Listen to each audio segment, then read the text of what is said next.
അടിവരയിട്ടിരിക്കുന്നു. വയനാട്ടിൽ ഹർത്താൽ നടത്തിയ LDF-ഉം UDF-ഉം ജനങ്ങളോട് മാപ്പ് പറയണം.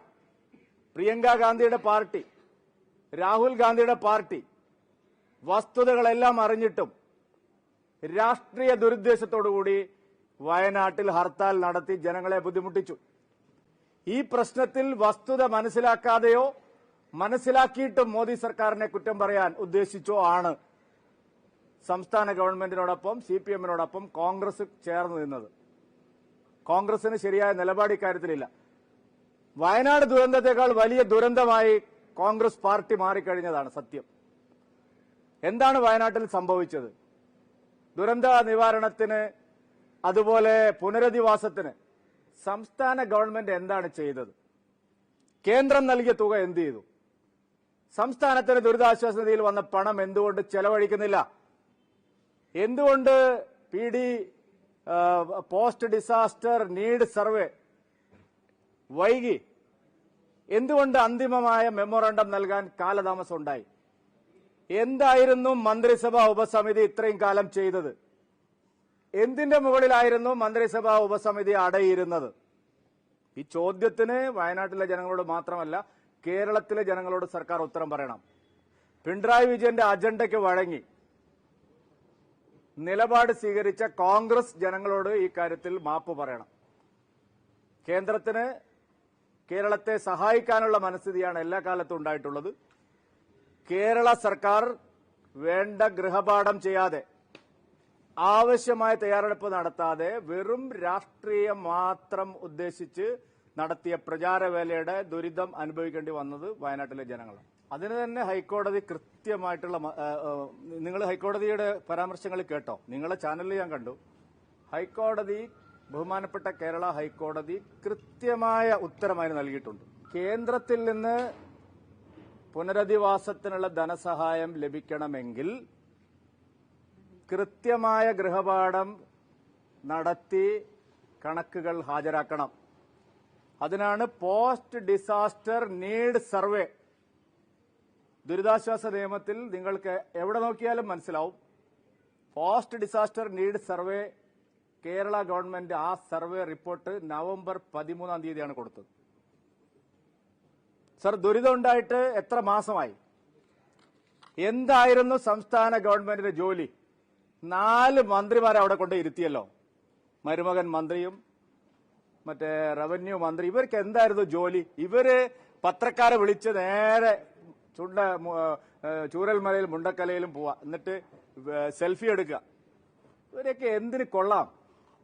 ഈ 4 മന്ത്രിമാരുടെ സംസ്ഥാന ഗവൺമെന്റ് നിശ്ചയിച്ച മന്ത്രിസഭാ ഉപസമിതി വെറും നോക്കുകുത്തികൾ, ഒന്നിനും കൊള്ളാത്തവർ. അവരൊരു പണിയും ചെയ്തിട്ടില്ല. വെറും പരസ്യത്തിന് വേണ്ടിയുള്ള, പ്രചാരണത്തിന് വേണ്ടിയുള്ള, സാമൂഹ്യ മാധ്യമങ്ങളിലും ഞെളിയാൻ വേണ്ടി മാത്രമുള്ള ഒരു മന്ത്രിസഭാ ഉപസമിതി. ഇങ്ങനെയാണോ മറ്റെല്ലാ സംസ്ഥാനങ്ങളിലും മന്ത്രിസഭാ ഉപസമിതി വെക്കുന്നത്? അദ്ദേഹം ഇപ്പോഴും മുടന്തൻ ന്യായം പറയാണ്. വയനാട് പുനരധിവാസത്തിനുള്ള പണം അനുവദിക്കില്ല എന്ന് കേന്ദ്രം ഒരിടത്തും പറഞ്ഞിട്ടില്ല. വയനാട് പുനരധിവാസത്തിന് പണം അനുവദിക്കുന്നതിന് വ്യവസ്ഥാപിതമായ മാനദണ്ഡങ്ങളോടുകൂടി പോസ്റ്റ് ഡിസാസ്റ്റർ നീഡ് സർവേ നടത്തി വ്യക്തമായ കണക്ക് സമർപ്പിക്കണം. ഇപ്പോഴാണ് അത് സമർപ്പിച്ചത്. ആഭ്യന്തരമന്ത്രി ലോക്സഭയിൽ രേഖകൾ പറഞ്ഞിരിക്കുകയാണ്. നവംബർ 13 സമർപ്പിച്ചത്. ഇനി അത് പരിശോധിച്ച് ആവശ്യമായ ധനസഹായം കിട്ടും. വൈകിയതിനെ രാഷ്ട്രീയമായി മുതലെടുത്തത് ആരാണ്? ഈ സർക്കാരും കേരളത്തിലെ പ്രതിപക്ഷവുമാണ്. അവര് ജനങ്ങളോട് ഉത്തരം പറയണം.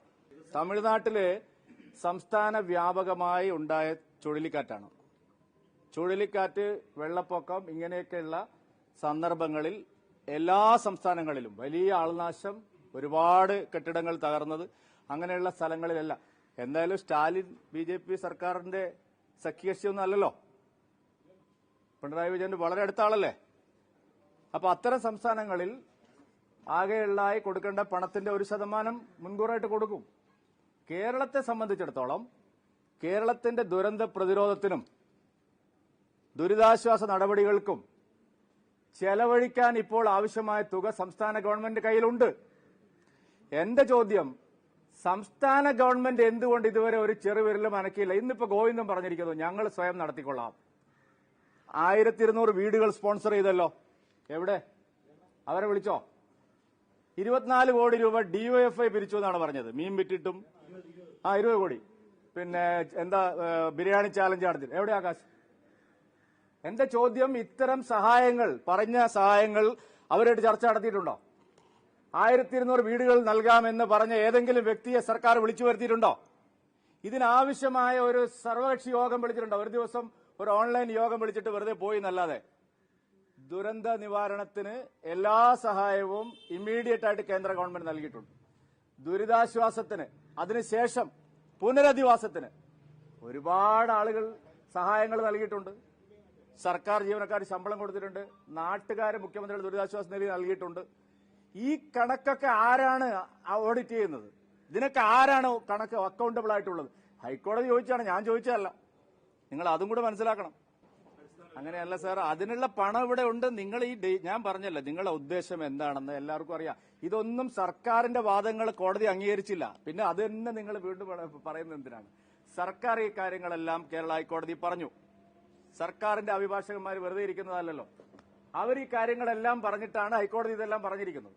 അതിനേക്കാൾ വലിയ ന്യായങ്ങളില്ലല്ലോ വേറെ. അല്ല, രാജൻ അതല്ലേ പറയാൻ പറ്റുള്ളൂ. അല്ല, രാജൻ അതേ പറയാൻ പറ്റില്ല. അതേ അതന്നെയാണെന്ന് അമിത്ഷാ പറഞ്ഞത്. നവംബർ 13-ാം തീയതിയാണല്ലോ ഇത് കൊടുത്തത്. എന്നാ ദുരന്തം ഉണ്ടായത്? സർക്കാർ ഉദ്യോഗസ്ഥന്മാരില്ലാത്തോണ്ടല്ലോ. ശരി. ഇപ്പൊ എത്ര കാലം? July, August, September, October, November, 6 മാസം എന്ത് ചെയ്യുകയായിരുന്നു? ബംഗ്ലാദേശിലെ ന്യൂനപക്ഷങ്ങളുടെ കാര്യത്തിൽ CPIMന്റെ ഔദ്യോഗികമായ നിലപാട് കേരളത്തിൽ ആരും ഇതുവരെ പറഞ്ഞതായി ഞാൻ കണ്ടില്ല. പല മാധ്യമങ്ങളും പത്രങ്ങളും അടക്കം ഇത്രയും വലിയൊരു മനുഷ്യക്കുരുതി, മനുഷ്യാവകാശ ലംഘനം നമ്മൾ പേടിക്കേണ്ടതാണെന്ന്. ബംഗ്ലാദേശിലെ ഹിന്ദു ജനോസൈഡിനെ എന്തിനാണ് ഇന്ത്യയിലെ ജനങ്ങൾ പ്രതിഷേധിക്കുന്നത് ചോദിച്ചാൽ നമ്മൾ പേടിക്കണം. ഇതാ സ്ഥിതി നാട്ടിൽ വരാൻ പോണത്.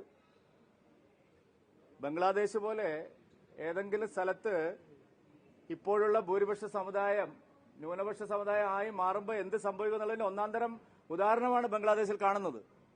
അതുകൊണ്ട് ശരിയായി കേരളത്തിൽ മതനിരപേക്ഷത പറയുന്നവർ, ഞങ്ങളാണ് ഉറച്ച മതനിരപേക്ഷവാദികൾ എന്നൊക്കെ പറയുന്നവരുടെ ഇരട്ടത്താപ്പ്. എനിക്ക് അറിഞ്ഞൂടെ ഡിവൈഎഫ്ഐക്ക് എന്തെങ്കിലും മനംമാറ്റം ഉണ്ടായോ എന്നുള്ളത്. പക്ഷെ CPM ഔദ്യോഗികമായി പിണറായി വിജയനോ ഗോവിന്ദനോ ഒന്നും അതിനെക്കുറിച്ച് പറഞ്ഞതായിട്ട് ഞാൻ കേട്ടിട്ടില്ല. അല്ല, അതേ ക്ഷേത്രങ്ങൾ പൂട്ടണമെന്നാണല്ലോ ഇവരിപ്പോ ആലോചിക്കുന്നത്. കേരളത്തിലെ എല്ലാ ക്ഷേത്രങ്ങളും പൂട്ടിയാൽ അത്രയും നന്നായി എന്ന് വിചാരിക്കുന്ന ഒരു സർക്കാരാണ് ഇവിടെ ഉള്ളത്. ഒരമ്പലം നശിച്ചാൽ അത്രയും അന്ധവിശ്വാസം തകർന്നു എന്ന് പറഞ്ഞ ആൾക്കാരാണ്.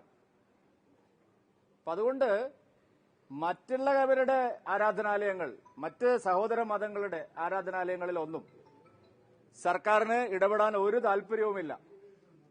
ഹിന്ദുക്കളുടെ ആരാധനാലയങ്ങളിൽ കൈകടത്തുക എന്നുള്ളത് മാത്രമാണ് സർക്കാരിന്റെ മുന്നിലുള്ള അവർ ചെയ്തുകൊണ്ടിരിക്കുന്നത്. സഹോദര മതങ്ങളായിട്ടുള്ള മറ്റ് മതങ്ങളുടെ ആരാധനാ കാര്യങ്ങളിലോ അവരുടെ ആരാധനാലയങ്ങളെ നിയന്ത്രിക്കുന്ന കാര്യത്തിലോ അവിടുത്തെ പണം എടുക്കുന്ന കാര്യത്തിലോ ഒന്നും സർക്കാരിന് താല്പര്യമില്ല. തികഞ്ഞ പക്ഷപാതപരമായ സമീപനമാണ്. ഇപ്പോൾ പത്മനാഭസ്വാമി ക്ഷേത്രത്തിലെ ഗാർഡ് ഓഫ് ഓണർ ഒഴിവാക്കുന്നു. ഇനി നാളെ പത്മനാഭസ്വാമി ക്ഷേത്രത്തിന് ആ വഴി അൽപ്പശി ഘോഷയാത്രയും മറ്റും പോകാൻ പറ്റുമെന്ന് അറിയില്ല. തഹസിൽദാർമാരെ നിയമിക്കുന്നതിൽ പോലും കഴിഞ്ഞ തവണകളിലെല്ലാം നിങ്ങൾക്കറിയായിരിക്കും, തിരുവനന്തപുരത്തെ പത്രക്കാർക്ക് ചില മാർഗരേഖകൾ ഉണ്ടായിരുന്നു. അതും ലംഘിക്കുന്നതാണ് പലയിടത്തും കാണുന്നത്. ഇതെല്ലാം കാണിക്കുന്നത് ഭൂരിപക്ഷ സമുദായത്തെ എന്ത് ചെയ്താലും കുഴപ്പമില്ല, വോട്ട് ബാങ്ക് താൽപര്യത്തിന് വേണ്ടി ഭൂരിപക്ഷ സമുദായത്തെ ആക്ഷേപിക്കുന്ന പതിവ് പരിപാടിയാണ് ഇവിടെ നടന്നുകൊണ്ടിരിക്കുന്നത്. ഇക്കാര്യത്തിൽ UDFും വളരെ നല്ല കുട്ടികളൊന്നുമല്ല, അവരും ഇതേ സമീപനം തന്നെയാണ്. 9-ാം തീയതി പാർട്ടിയുടെ കോർ ഗ്രൂപ്പ് യോഗം ചേർന്നതിന് ശേഷമേ മറ്റ് യോഗങ്ങളുള്ളൂ. കാരണം ഷെഡ്യൂളിൽ ചെറിയൊരു മാറ്റം വന്നിട്ടു. എന്താ അദ്ദേഹത്തിന് വല്ല വിസ വിലക്കുണ്ട് ഇവിടെ? പ്രകാശ് ജാവ്ദേക്കർജി കൊച്ചിയിൽ വരാൻ പറ്റില്ലേ? ഇതൊക്കെ നിങ്ങൾ തന്നെ എഴുതുന്നു, വായിക്കുന്നു, കൊടുക്കുന്നു, പിന്നെയും ചോദിക്കുന്നു. ഭാരതീയ ജനതാ പാർട്ടിയുടെ സംസ്ഥാന നേതൃയോഗം എന്ന് കൂടണം, നിശ്ചയിച്ച യോഗം മാറ്റിവെക്കണോ? ഇതൊക്കെ ഞങ്ങളുടെ പാർട്ടിയുടെ സൗകര്യത്തിനനുസരിച്ച്, നേതാക്കന്മാരുടെ സൗകര്യത്തിനനുസരിച്ചാണ് ചെയ്യുന്നത്. അതിലും നിങ്ങൾ ദയവായി ഇടപെടരുത് എന്നാണ് എനിക്ക് പറയാനുള്ളത്. അല്ല, അതുകൊണ്ടല്ലേ മാറ്റിവെച്ച കാര്യം ഞാൻ സമ്മതിച്ചത്. മാറ്റിവെച്ച് പറഞ്ഞല്ലോ. നിങ്ങൾ ചോദിക്കുന്നതിന് ഇന്ന് ഏതോ 1-ാം പേജിൽ പത്രത്തിൽ ഞാൻ വായിച്ചല്ലോ. അല്ല, നിങ്ങൾ അറിയാത്തത് കൊച്ചിയിലെ പത്രക്കാർക്ക് അറിയാം. ബൗണ്ടറി ലൈൻ കെ ബാഹർ പോലെ നിങ്ങൾക്ക് ഒരു ബൗണ്ടറി ലൈൻ ഉണ്ട്, ഞങ്ങൾക്കും ഉണ്ട്, അതിനപ്പുറത്തേക്ക് പോലെ. ശരി, വൈദ്യുതി നിരക്ക് ഇരുട്ടടിയായില്ല. സംസ്ഥാനത്തെ ജനങ്ങളെ ഇതുപോലെ കൊള്ളയടിക്കുന്ന ഏത് സർക്കാരാണ് ഉണ്ടായിട്ടുള്ളത്? ഇത് വളരെ മനുഷ്യത്വരഹിതമായ ഒരു സർക്കാരാണ്. പിണറായി വിജയനോളം മനുഷ്യത്വമില്ലാത്ത ഒരു സർക്കാരും നമ്മൾ കണ്ടിട്ടില്ല. ഇത് എത്രാമത്തെ തവണയാണ് കൂട്ടുന്നത്? എന്നിട്ട് എന്തെങ്കിലും വൈദ്യുതി ബോർഡ് ലാഭത്തിലാണോ? നരേന്ദ്രമോദി സർക്കാർ വൈദ്യുതി ബോർഡിനെ ലാഭത്തിലാക്കാൻ നിരവധി ശുപാർശകൾ കേരളത്തിന് നൽകിയിട്ടുണ്ട്. അതൊന്നും നടപ്പാക്കാതെ ആകെ ഈ കൃഷ്ണൻകുട്ടിയും സർക്കാരും ചെയ്യുന്നത് കൃത്യമായ ഇടവേളകളിൽ വൈദ്യുതി ചാർജ് വർദ്ധിപ്പിക്കുക എന്നുള്ളതാണ്. നോക്കൂ, നിങ്ങൾക്കറിയാം, കേരളത്തിലെ വൻ കുത്തകകൾ, വ്യവസായികൾ 100 കണക്കിന് കോടി രൂപയാണ് വൈദ്യുതി ബോർഡിന് കുടിശ്ശികയായിട്ടുള്ളത്. 1 രൂപ അവരെ കയ്യിൽ നിന്ന് പിരിക്കാനില്ല. പാവപ്പെട്ട ഗാർഹിക ഉപഭോക്താക്കളെ മാത്രമാണ്, ചെറുകിട കച്ചവടക്കാരെയും ഗാർഹിക ഉപഭോക്താക്കളെയും മാത്രമാണ് ഈ സർക്കാർ പിഴിയുന്നത്. വൻകിട കുത്തക കമ്പനികളുടെ കയ്യിൽ നിന്ന് 1 നയ പൈസയും കുടിശ്ശിക ഇനത്തിൽ ഈ സർക്കാർ പിരിക്കുന്നില്ല. അവരെയൊക്കെ വഴിവിട്ട് സഹായിക്കുകയാണ്. യുവമോർച്ചയും മഹിളാ മോർച്ചയും അടക്കം BJP ഈ കാര്യത്തിൽ ശക്തമായിട്ടുള്ള പ്രതിഷേധങ്ങളുമായിട്ട് മുമ്പോട്ട് പോകും.